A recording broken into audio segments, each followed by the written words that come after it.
এখন ক্রাইমের যে সত্য ঘটনাটা শুরু করছি সেটা উত্তরাখণ্ডের হরিদ্বার শহরের জওয়ালানগর নামের একটা এলাকা, সেখানকার একটা সত্য ঘটনা।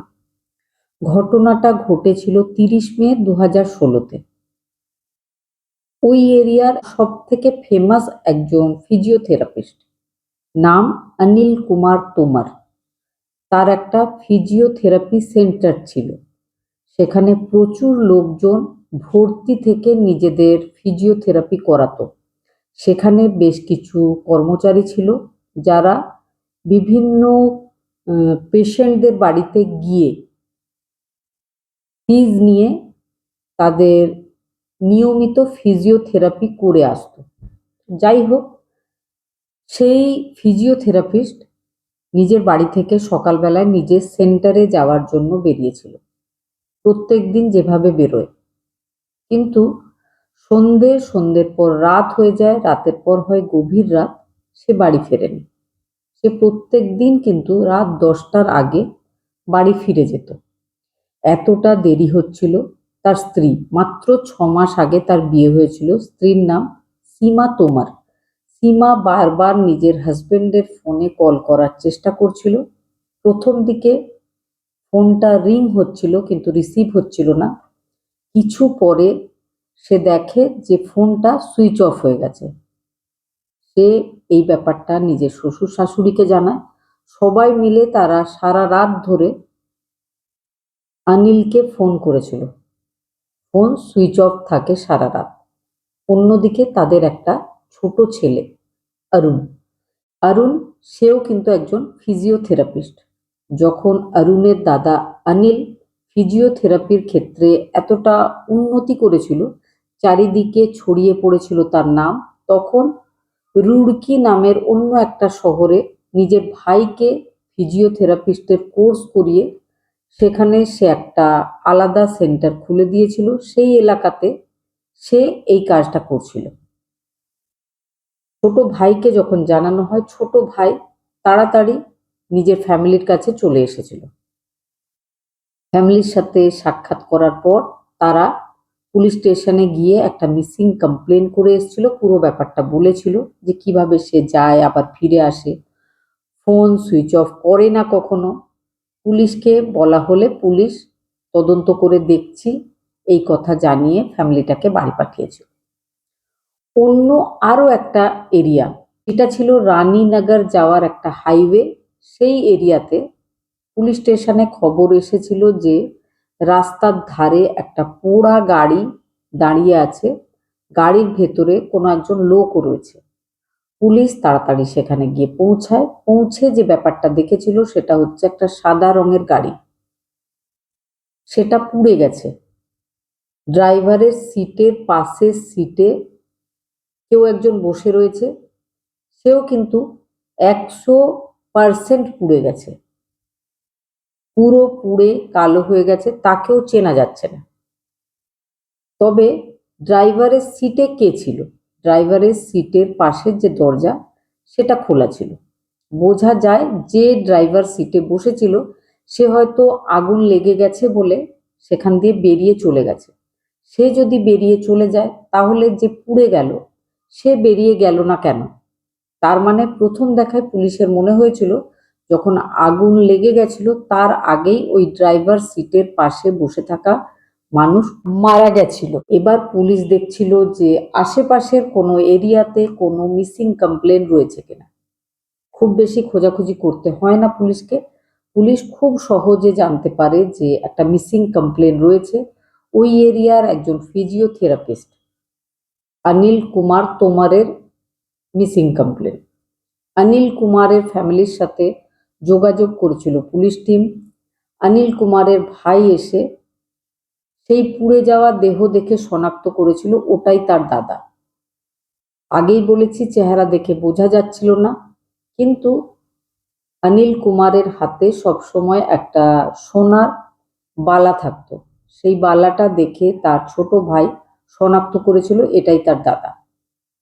বাড়িতে কান্নাকাটি শুরু হয়ে যায়। সীমা, আগেই বলেছি মাত্র 6 মাস আগে বিয়ে হয়েছিল, এই ধরনের একটা ঘটনা ঘটে যাবে তারা কখনো কল্পনাও করতে পারেনি।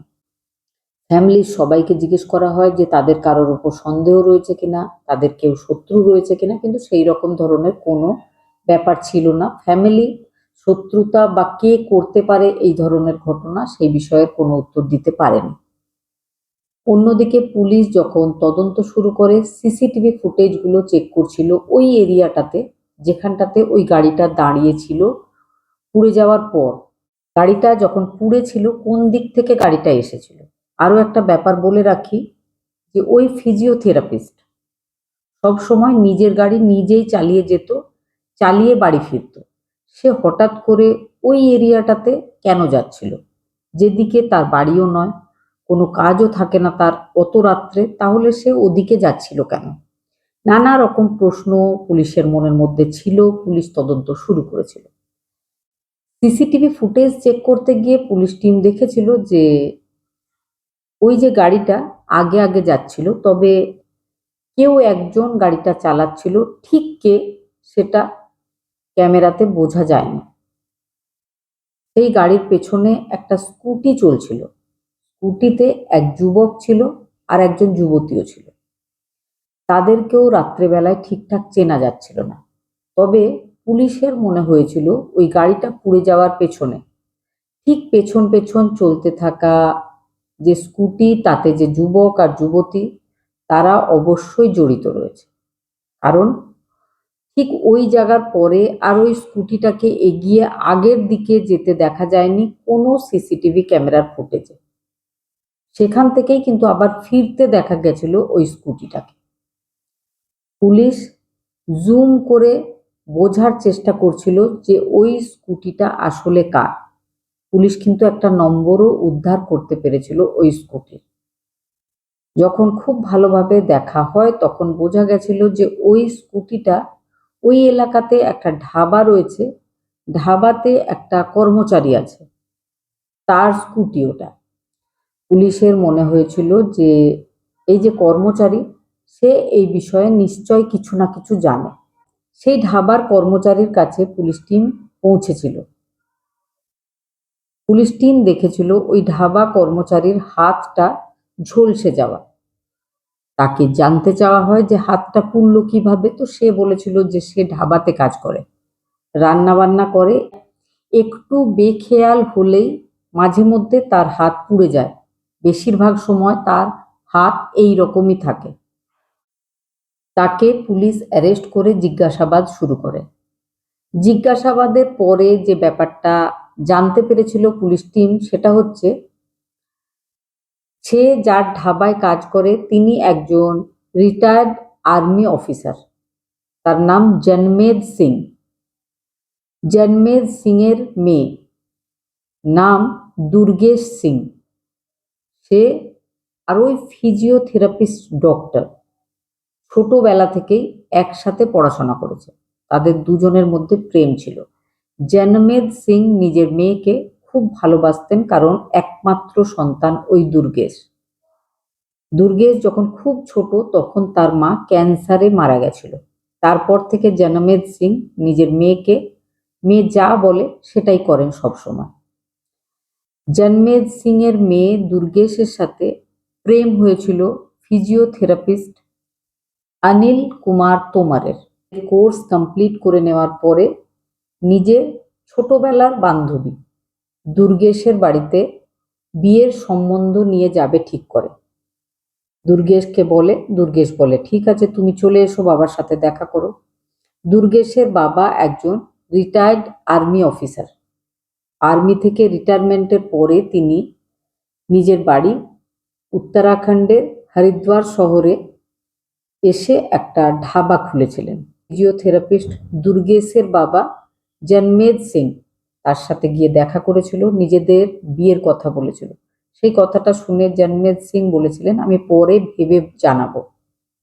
কিছুদিন ভাবনার পর তিনি নিজের মেয়েকে দিয়ে জানিয়ে দিয়েছিলেন যে তিনি এই বিয়েতে রাজি নয়, কারণ তিনি নিজের মেয়ের বিয়ে কোনো মিডল ক্লাস ফ্যামিলিতে দেবেন না। কথাগুলো শোনার পর অমিত আরো বেশি করে কাজ করা শুরু করে। সে যে কোনোভাবে ব্যবসা করে উন্নতি করার চেষ্টা করছিল। তার ভাগ্য তার সঙ্গ দিয়েছিল। সে খুব কম সময়ের মধ্যে খুব উন্নতি করেও ফেলেছিল। দুখানা ফিজিওথেরাপি সেন্টার খুলে ফেলেছিল। সেন্টার নয়, ছোটখাটো হসপিটাল বলা যায়। সেখানে ভর্তি থেকে লোকজন নিজেদের ফিজিওথেরাপির কোর্স করাতে আসতো মোটা অঙ্কের একটা ফিস দিয়ে। এই সঙ্গে ওই ফিজিওথেরাপিতে ব্যবহার হয় এমন যন্ত্রপাতির ব্যবসা শুরু করেন। তিনি বিভিন্ন সেন্টারে ওই যন্ত্রপাতিগুলো সাপ্লাই করা শুরু করেন। প্রচুর টাকা পয়সা হয়ে গেছিল তার। সে দুখানা গাড়ি কিনেছিল, সুন্দর একটা বাড়িও করে ফেলেছিল। তারপর তার মনে হয় যে সে নিজের বাবাকে সঙ্গে নিয়ে এবার বিয়ের কথা বলতে যাবে। এবারে নিশ্চয় সে জন্মেজ সিং এর সমকক্ষ হতে পেরেছে। প্রথমবারে অনিল যখন বিয়ের প্রস্তাব নিয়ে গেছিল তখন একা গেছিল। তখন তাকে নানা রকম উল্টোপাল্টা কথা বলে জন্মেজ সিং বাড়ি থেকে বের করে দিয়েছিল। সেকেন্ড টাইম অনিল যখন অনেক অনেক টাকা রোজগার করা শুরু করেছিল, দুটো ফিজিওথেরাপি সেন্টারের মালিক হয়ে গেছিল, দু চারখানা গাড়ির মালিক হয়ে গেছিল, জন্মেজ সিংকে মাঝে মাঝেই সে রাগাবার জন্য নিজের ওই গাড়িতে করে জন্মেজ সিং এর ওই ধাবাতে বসে খাবার খেত। নানা রকম খাবার অর্ডার করত। খাবার পুরো ভালোভাবে খেত না, সেগুলো ফেলে রেখে বিল দিয়ে চলে যেত। শুধু তাই নয়, সেই ধাবার বিভিন্ন কর্মচারীদেরকে বড় বড় অঙ্কের টিপ দিত। পুরো ব্যাপারটা সে জন্মেজ সিংকে দেখাবার চেষ্টা করছিল। কিন্তু জন্মেজ সিং আর ফিজিওথেরাপিস্ট দুজনের মধ্যে একটা ইগোর লড়াই চলছিল। যা করেই হোক জন্মেজ সিং বলে দিয়েছিলেন যে সেই বিয়ে তিনি কিছুতেই দেবেন না। তখন সে নিজের বাবাকে সঙ্গে নিয়ে বিয়ের ব্যাপারে কথা বলতে গেছিল।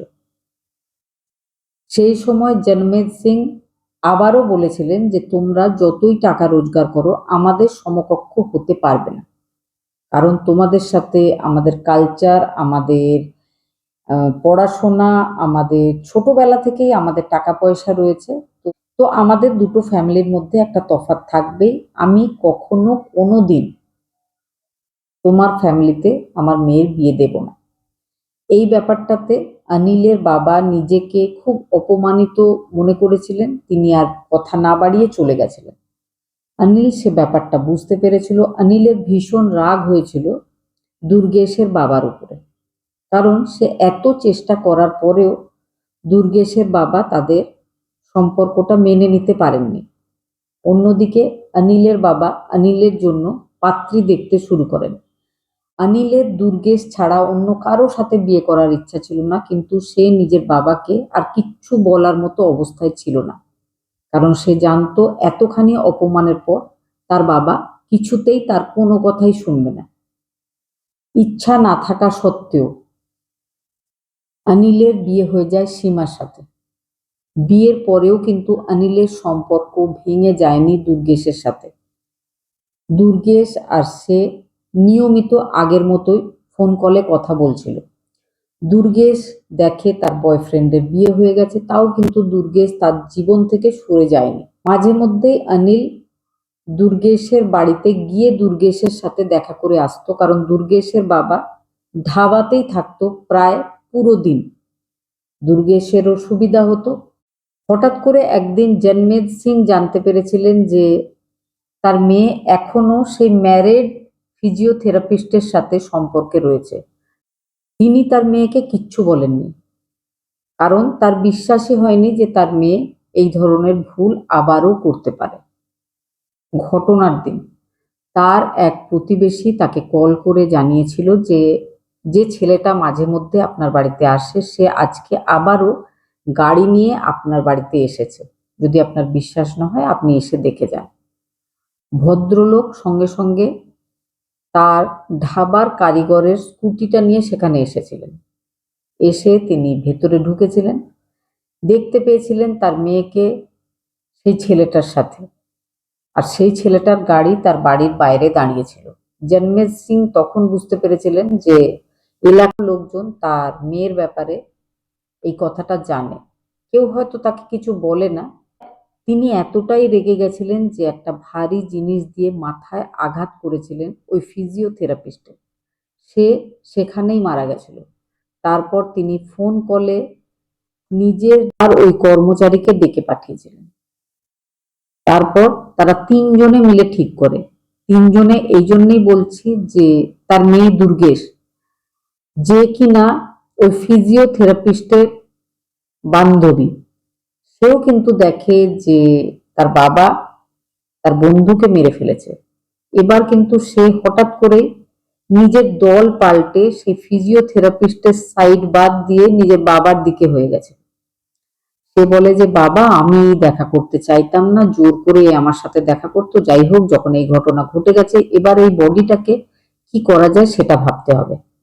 তিনজনে মিলে প্ল্যানিং করে। প্ল্যানিং হয় যে জন্মের সিং গাড়ি চালিয়ে সেই বডিটাকে নিয়ে চলে যাবেন একটা নির্জন এলাকায়, রানীনগর যাওয়ার রাস্তায়।